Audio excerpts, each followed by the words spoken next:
Hi everyone, this is Ankita. स्वागत करती हूँ मैं आप सभी का एमसी मैथ्स में। तो आज की इस वीडियो में हम नंबर सिस्टम चैप्टर का वन शॉट वीडियो करेंगे। इस वीडियो में हम इस चैप्टर से रिलेटेड हर एक कॉन्सेप्ट को पढ़ेंगे एंड उसके साथ ही साथ हम उस कॉन्सेप्ट से रिलेटेड क्वेश्चन को भी सॉल्व करेंगे सो दैट आपका ये चैप्टर अच्छी तरह से क्लियर हो जाए।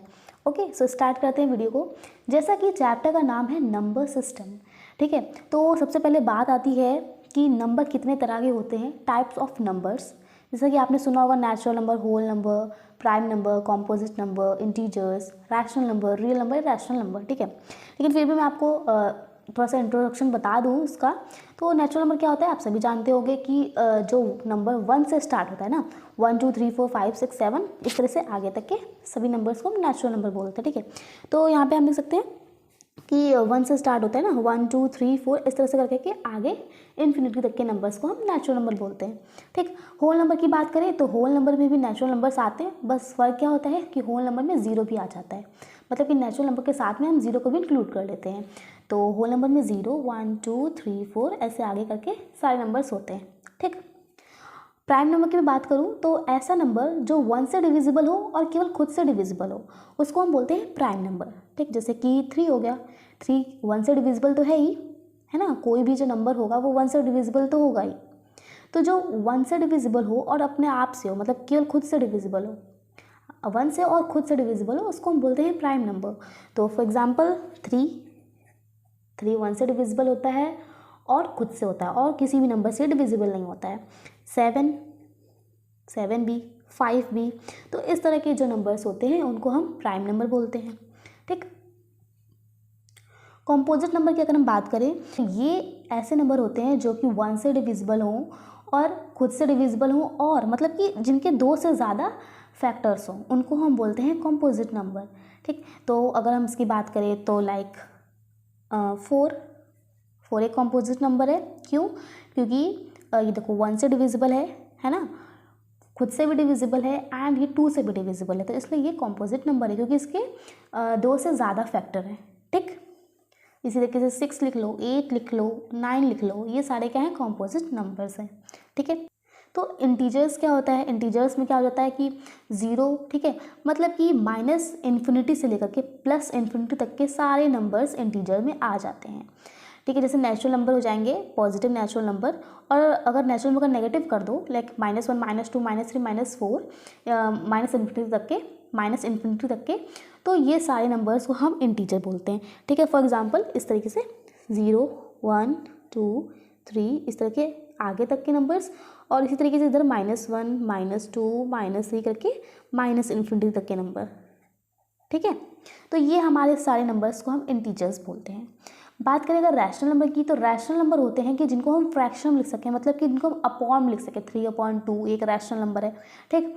तो रैशनल नंबर वो होता है जिनको हम p/q के फॉर्म में लिख सकें, मतलब अपॉन के फॉर्म में हम लिख सकें किसी भी नंबर को। लाइक 2/3 एक रैशनल नंबर होगा, फॉर एग्जांपल 2/3, 4/5, 2/1, तो ये सारे क्या है, रैशनल नंबर है, इनको हम अपॉन में लिखते हैं। तो number in the form of p/q, okay. Real number की हम बात करें तो रियल नंबर्स में सारे नंबर्स आ जाते हैं, मतलब जितने भी नंबर्स होते हैं वो उन सबको हम बोलते हैं कि सारे नंबर रियल नंबर्स, ठीक है। इरेशनल नंबर की अगर हम बात करें तो इरेशनल नंबर वो नंबर होते हैं जो ना ही क्या हो, टर्मिनेटिंग हो, और ना ही वो रिपीटिंग नंबर हो, ठीक है। तो ये भी आगे हम डिस्कस करने वाले हैं रैशनल नंबर और इरेशनल नंबर को, तो आप इसकी टेंशन मत करिए, अभी आगे आपको समझ में आ जाएगा कि रैशनल नंबर क्या होता है और इरेशनल नंबर क्या होता है। तो आगे बढ़ते हैं। तो रैशनल नंबर, ठीक है, अभी मैंने जस्ट आपको बताया कि रैशनल नंबर क्या होता है, तो आप इसको थोड़ा डिटेल में समझो कि the number of the form p/q where p and q are integers and q is not is equals to 0 are known as rational number. क्या मतलब है इसका, कि कोई भी नंबर जो कि p/q के फॉर्म में लिखा जा सकता है, ठीक है, जहाँ पे क्या हो, ये q 0 के इक्वल ना हो, तो उस केस में हम बोलेंगे कि वो नंबर हमारा रैशनल नंबर है, ठीक।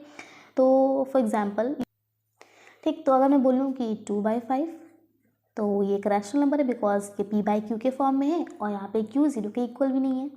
इसी तरीके से 1/5, 4/2, ठीक है। आप 2 जब 4 हो जाएगा, 2/1 हो जाएगा, तो ये भी एक रैशनल नंबर है।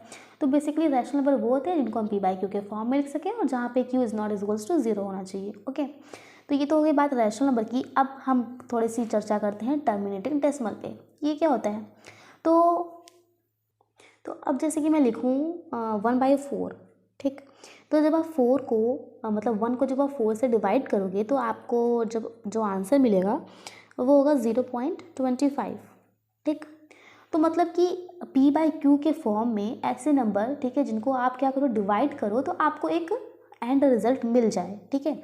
मतलब कि ये पूरी तरीके से डिवाइड हो गया, आपका आंसर 0.25 आएगा, ठीक। और अगर मैं एग्जांपल आपको बताऊं तो 5/8, आप 5 को 8 से डिवाइड करोगे तो आपका आंसर आएगा 0.625, है ना। तो कहने का मतलब ये है कि जब आप इन्हें डिवाइड कर रहे हो तो आपको एक एंड रिजल्ट मिल रहा है, मतलब कि एंड में आपका रिमाइंडर 0 हो के आपका ये क्वेश्चन आपको मिल रहा है ना। तो इन्हें हम बोलते हैं टर्मिनेटिंग डेसिमल, जिनका कि डिवाइड करने के बाद में हमें एक एंड रिजल्ट मिले, ठीक है, मतलब कि रिमाइंडर हमारा 0 हो जाए, ठीक है। तो इन्हें हम बोलते हैं टर्मिनेटिंग डेसिमल। रिपीटिंग की अगर हम बात करें तो जैसे कि 2/3, है ना। तो जब आप 2 को 3 से डिवाइड करोगे, है ना, तो पॉइंट लगा के 0 बढ़ाया, 3 6 18, 2, फिर यहाँ पे हो जाएगा 3 6 18, फिर वही होगा, फिर यहाँ पे 3 6 18 होगा, है ना। तो ये इस तरीके से ये 6 बार बार आएगा, यहाँ पे आपका कोई भी रिमाइंडर नहीं बचेगा, है ना, क्योंकि ये बार बार रिपीट हो रहा है, एक ही नंबर बार बार रिपीट होता जाएगा। फिर से यहाँ पे रिमाइंडर 2 आएगा, फिर से आप यहाँ पे 0 उतारोगे और फिर से ये 6 रिपीट होता रहेगा। तो इस केस में आप इसको इस तरह से लिखोगे 0.6 और इसको पे एक बार लगाओगे, एक लाइन खींचोगे। इससे पता चलता है कि ये जो 6 है वो बार बार रिपीट हो रहा है, ठीक है। तो ऐसे डेसिमल मतलब ऐसे नंबर जिनको p/q के फॉर्म में ऐसे नंबर जिनको आप जब डिवाइड करो तो आपको रिपीटिंग डेसिमल मिला है, मतलब ये एक नंबर जो बार बार रिपीट हो रहा है ना। तो इसे हम बोलते हैं रिपीटिंग डेसिमल, ठीक है। एक और अगर आपको एग्जांपल बताऊं तो 3/11, जब आप 3 को 11 से डिवाइड करोगे तो आपको आंसर मिलेगा 0.27, और यहाँ पे ये 27 बार बार रिपीट होगा, इसका कोई एंड नहीं होगा। मतलब ये जब आप इसको डिवाइड करोगे तो ये पूरी तरह से डिवाइड नहीं होगा, ये नंबर बार बार रिपीट होता रहेगा, इसलिए इसको हम बोलते हैं रिपीटिंग डेसिमल। ओके, नाउ कुछ special characteristics of rational number यहाँ पे हैं। तो सबसे पहले लिखा है कि every rational number is expressible either as a terminating और एज अ रिपीटिंग डेसिमल। कहने का मतलब ये है कि जो रैशनल नंबर होता है, मतलब कि हर एक रैशनल नंबर को हम रिपीटिंग और टर्मिनेटिंग डेसिमल की तरह लिख सकते हैं, मतलब एक्सप्रेस कर सकते हैं। अभी आपने देखा कि टर्मिनेटिंग डेसिमल था वो p/q के फॉर्म में था, एंड रिपीटिंग डेसिमल भी p/q के फॉर्म में है, जहाँ पे q 0 के इक्वल नहीं है। तो इसलिए हम बोल सकते हैं कि every rational number is expressible either as terminating और as repeating decimal. Okay, now second point लिखा है कि every terminating decimal is a rational number. वही बात है जो अभी मैंने बताई, every repeating decimal is a rational number, ठीक है। वही है कि आप क्या कर सकते हो कि जितने भी टर्मिनेटिंग डेसिमल है उनको आप रैशनल नंबर बोल सकते हो, मतलब रैशनल नंबर होते हैं वो। रिपीटिंग डेसिमल भी सारे रैशनल नंबर होते हैं, है ना। जैसे कि मैंने भी आपको एग्जांपल बताया था रिपीटिंग डेसिमल का 2/3 बताया था। तो देखो ये p/q के फॉर्म में है एंड यहाँ पे q 0 के इक्वल नहीं है, तो ये एक रैशनल नंबर है। टर्मिनेटिंग की बात करूँ तो टर्मिनेटिंग में आपको बताया था 1/4, है ना। तो ये भी p/q के फॉर्म में है जहाँ पे q is not equals to 0 है। ओके, तो अब देखो इर्रेशनल नंबर, ठीक है। इर्रेशनल नंबर मैंने अभी बताया था कि a number which can neither be expressed as a terminating decimal nor as a repeating decimal, ठीक है। कि एक ऐसा नंबर कि जिसको ना ही हम टर्मिनेटिंग डेसिमल की तरह से दिखा सकते हैं और ना ही इनको हम रिपीटिंग डेसिमल की तरह से दिखा सकते हैं, मतलब एक्सप्रेस नहीं कर सकते हैं, ठीक है। तो जो नंबर ना ही रिपीट हो, है ना, मतलब कि रिपीट भी नहीं हो रहे हैं और ना ही वो पूरी तरह से डिवाइड हो रहे हैं, मतलब रिमाइंडर भी 0 नहीं हो रहा है, तो उन नंबर्स को हम बोलते हैं इर्रेशनल नंबर। तो सिंपल भाषा में आप बोल सकते हो कि non terminating non repeating decimal are irrational number, ठीक है। तो इस तरह के जो जैसे कि आपने नंबर देखा होगा 0.01 001 तो यहाँ पे क्या हो रहा है कि 1 फिर 2 0 फिर 1 फिर 3 0 हो गया। इसी तरीके से आगे 4 0 हो जाएंगे फिर 1, तो इसी तरीके से ये आगे बढ़ता ही रहेगा, है ना, इसका एंड नहीं होगा, तो इसलिए टर्मिनेटिंग डेसिमल नहीं है। और क्योंकि ये नंबर्स बार बार रिपीट भी नहीं हो रहे हैं तो ये रिपीटिंग डेसिमल भी नहीं है, तो इस तरह के नंबर को हम बोलते हैं इरेशनल नंबर। लाइक आपने सुना होगा पाई 22.7 है ना, ये भी एक क्या है, इरेशनल नंबर है। तो ये तो हो गई बात इरेशनल नंबर की। अब ऐसी कुछ प्रॉपर्टीज़ हैं, sum of a rational and irrational is irrational. ठीक, तो अभी एक बात और बताऊँ आपको कि जो अंडर रूट वाले नंबर्स होते हैं, लाइक अगर मैं बोलूँ आपको कि √4 है ना, तो ये आपको पता है इसका 2 होगा ना। तो अगर मैं बोलूँ √5 तो इसका एक परफेक्ट नहीं होगा आंसर। ठीक है, जैसे कि यहाँ पे 2 था तो इसका क्या होगा ना, इरेशनल नंबर होगा। लाइक कि नंबर ना ही तो वो रिपीट हो रहा है और ना ही वो उसका एंड हो रहा है। तो यहाँ पे देखो √5 तो किसी का परफेक्ट स्क्वायर है नहीं, तो जो नंबर्स मतलब कि जिनका एक परफेक्ट स्क्वायर नहीं होता है उन वो क्या होंगे, वो सारे नंबर इरेशनल नंबर होंगे। लाइक अगर मैं आपको बात करूँ कि √25 तो ये एक परफेक्ट है। ठीक है, इसका होता है 5। अगर मैं आपको बोलूँ √26 तो इसका आपको एग्जैक्ट आंसर नहीं मिलेगा, तो ये क्या है, एक इरेशनल नंबर है। ठीक, तो वही यहाँ पे लिखा हुआ है कि sum of a rational and an irrational is irrational. ठीक, तो मतलब कि अगर आप एक रैशनल नंबर लेते हो, 5 एक रैशनल नंबर है, इसके अपॉन में आप 1 लिखोगे तो p/q के फॉर्म में हो जाएगा और आप एक q 0 के इक्वल नहीं है। ठीक, तो आप एक रैशनल और इरेशनल √5 लिख लेती हूँ, है ना। रैशनल और इरेशनल नंबर अगर सम करते हो तो आपको हमेशा इरेशनल मिलने वाला है ना। उसी तरीके से आप अगर इन दोनों का डिफरेंस करोगे तो भी आपको इरेशनल मिलेगा। अगर आप इन दोनों को मल्टीप्लाई करोगे तो भी इरेशनल नंबर ही मिलेगा आपको सॉल्व करने पे, और अगर आप इन दोनों को डिवाइड करोगे तो भी आपको इरेशनल नंबर ही मिलेगा। ठीक है, अब देखो रैशनलाइजेशन, ये क्या होता है। Suppose we are given a number whose denominator is irrational, then the process of converting its denominator to a rational number is called rationalization. क्या मतलब इसका, कि अगर हमें कोई एक नंबर गिवन है जिसका कि डिनोमिनेटर इरेशनल नंबर है, ठीक है, तो वो प्रोसेस जिसमें कि हम उस डिनोमिनेटर को रैशनल नंबर में कन्वर्ट कर दें उसको हम बोलते हैं रैशनलाइजेशन। मतलब कि सिंपल, कि कोई भी एक ऐसा नंबर जिसका कि डिनोमिनेटर इरेशनल नंबर है उसको रैशनल नंबर में हम कन्वर्ट कर दें तो उसको हम बोलते हैं रैशनलाइजेशन। ठीक, डिनोमिनेटर का रैशनलाइजेशन कर दिया हमने, ये बोलेंगे। तो अगर इसका मैं एग्जाम्पल बताऊँ आपको, तो फॉर एग्जाम्पल 3/√5। ठीक है, √5 एक इरेशनल नंबर है ना। तो अब क्या करना है हमें कि इस √5 को, क्योंकि डिनोमिनेटर में रैशनल नंबर आ रहा है तो हमें इसे रैशनल नंबर में कन्वर्ट करना है। तो ये कैसे होगा, हमें क्या करना है कि जो डिनोमिनेटर में है उसी से हमको मल्टीप्लाई और डिवाइड कर देना है। तो डिनोमिनेटर में √5 है तो हम कर देंगे मल्टीप्लाई √5 और नीचे भी √5।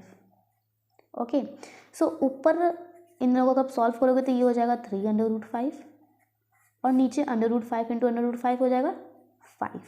तो देखो हमने क्या करा, इस डिनोमिनेटर को हमने √5 को हमने 5 में चेंज कर दिया, मतलब कि इरेशनल को रैशनल में चेंज कर दिया।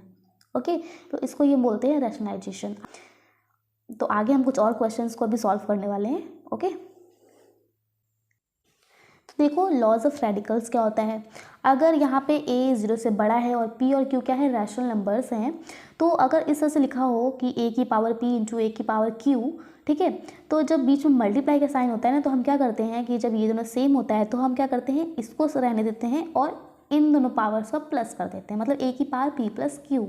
ठीक, अगर इस तरह से लिखा है कि a की पावर p और बाहर भी q लिखा है पावर में, तो हम इन दोनों को मल्टीप्लाई कर देते हैं, a की पावर p q हो जाएगा। अगर इस तरह से लिखा है कि a की पावर p इंटू b की पावर p, मतलब कि यहाँ पे ये दोनों डिफरेंट है बट ये पावर्स सेम है, तो हम क्या करेंगे, इन दोनों को मल्टीप्लाई कर देंगे, मतलब a भी हो जाएगा और पावर दोनों की सेम हो जाएगी। अगर इस तरीके से लिखा है कि a की पावर p अपॉन a की पावर q, तो इसमें हम क्या करेंगे, a p माइनस q कर देंगे, मतलब पावर्स को हम माइनस कर देंगे। तो सिंपल मल्टीप्लाई में हम प्लस करेंगे पावर्स को, डिवाइड में हम क्या करेंगे, माइनस करेंगे। कुछ एग्जाम्पल देखते हैं।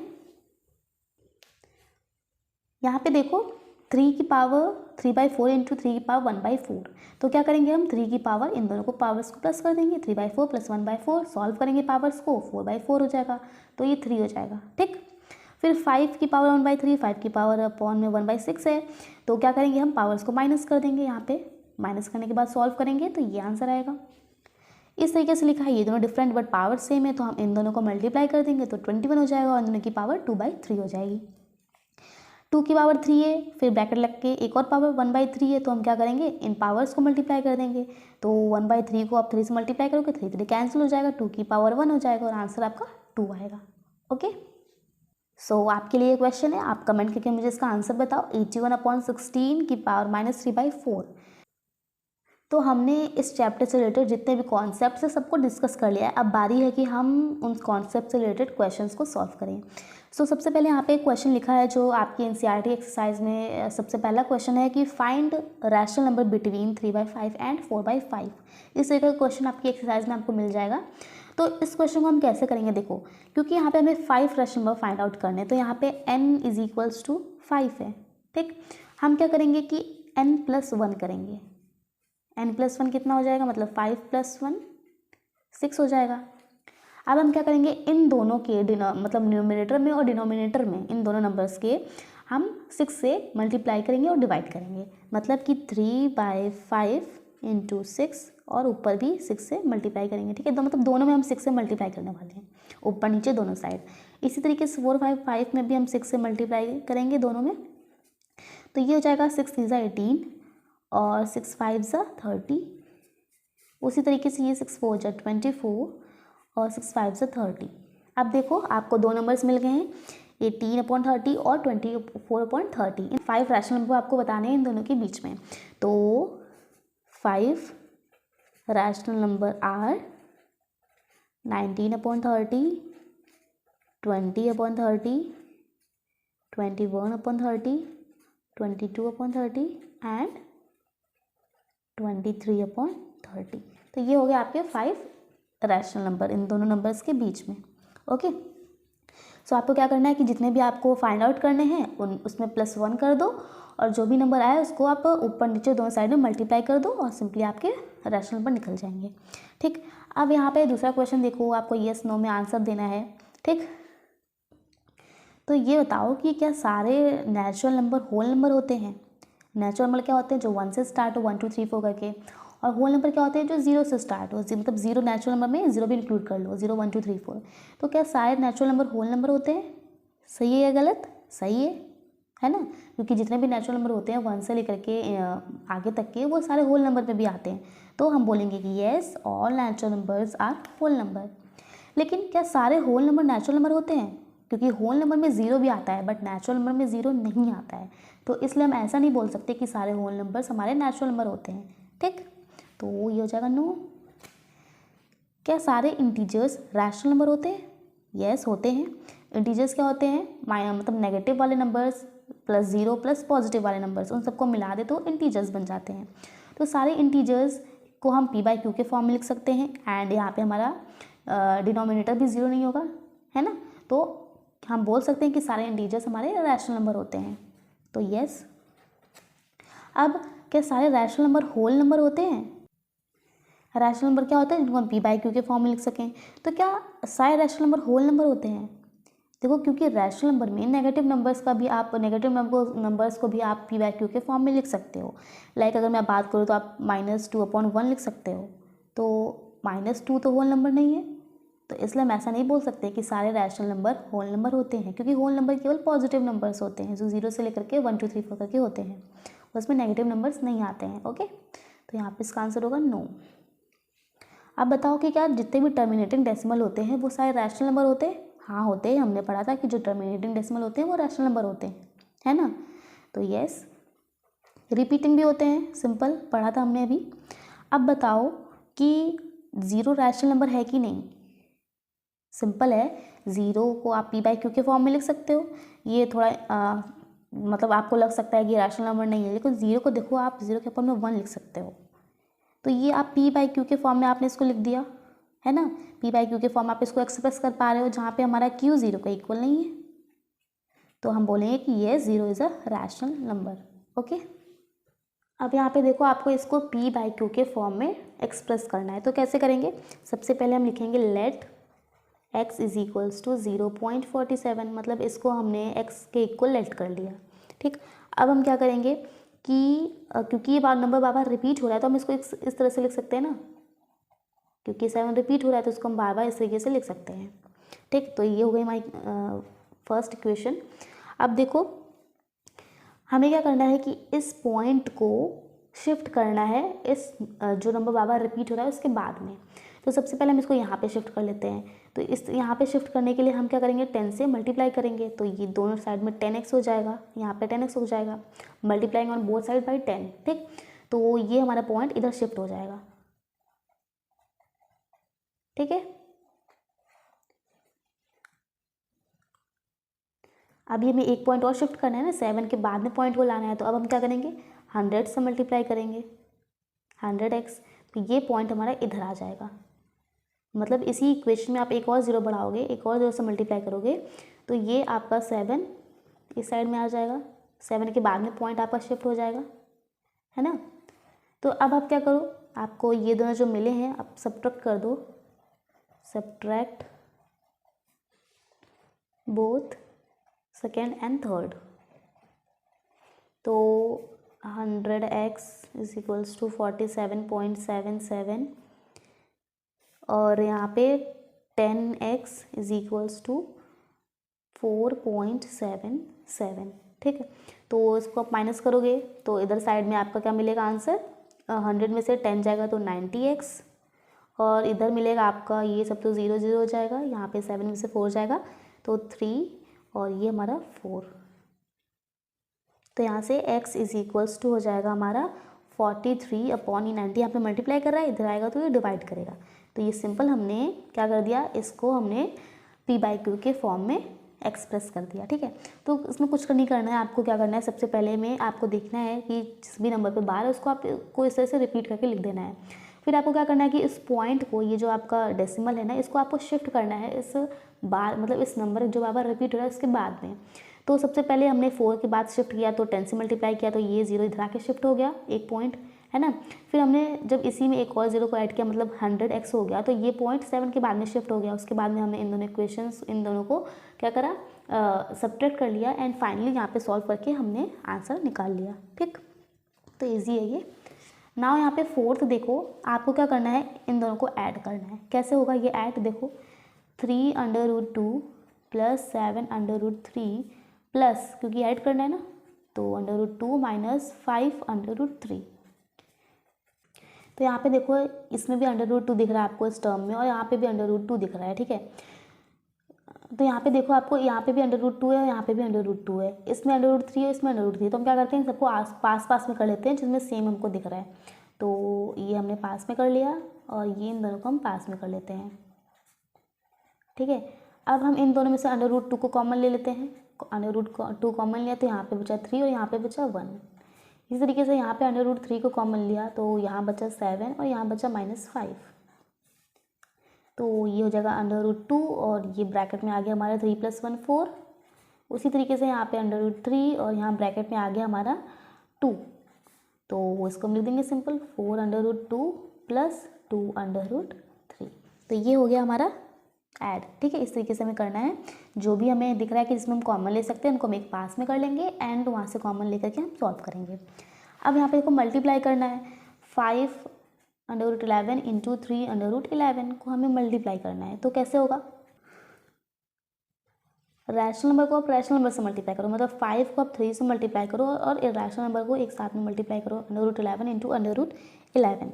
तो 5 3 जा तो हमारा हो जाएगा, कितना हो जाएगा, 5 3 जा 15 और √11 मतलब √11 इंटू √11 क्या हो जाएगा, 11 हो जाएगा। तो 15 इंटू 11 कितना हो जाएगा, 165। ठीक, तो ये हो गया हमारा मल्टीप्लाई। अब देखो रैशनलाइज द डिनोमिनेटर, अभी मैंने रैशनलाइज वाले क्वेश्चन आपको एक बताया था। अब एक और देखो, यहाँ पे क्या करते हैं हम, सबसे पहले कि डिनोमिनेटर में जो भी है उसको हम क्या करते हैं, ऊपर उसका मतलब यहाँ पे देखो √5 प्लस √2 लिखा हुआ है, तो हम क्या करेंगे, सेम इसी से हम क्या करेंगे, मल्टीप्लाई और डिवाइड करेंगे। मतलब तो मल्टीप्लाई ऊपर भी करेंगे और नीचे साइड भी करेंगे, बस क्या करेंगे कि हम प्लस की जगह पर माइनस को लेंगे। तो यहाँ पे √5 माइनस √2 हो जाएगा। उसी तरीके से यहाँ अपॉन में √5 माइनस √2 लिख देंगे। ठीक, मतलब सेम कॉपी करेंगे ऊपर नीचे, बस साइन को हम, जो अगर यहाँ पे माइनस होता तो हम प्लस लेते हैं और यहाँ पे प्लस है तो हम माइनस ले रहे हैं। अब हम इन दोनों को मल्टीप्लाई कर लेंगे तो ये हो जाएगा 6√5 माइनस √2। और ये देखो ये बन गया एक फॉर्मूला a प्लस बी और a माइनस बी का। तो a plus B, a minus B क्या होता है फॉर्मूला, a प्लस बी और a माइनस बी का फॉर्मूला हमारा होता है a का स्क्वायर माइनस b का स्क्वायर। अलजेब्रिक आइडेंटिटी आपने पढ़ी होगी पॉलिनॉमियल चैप्टर में।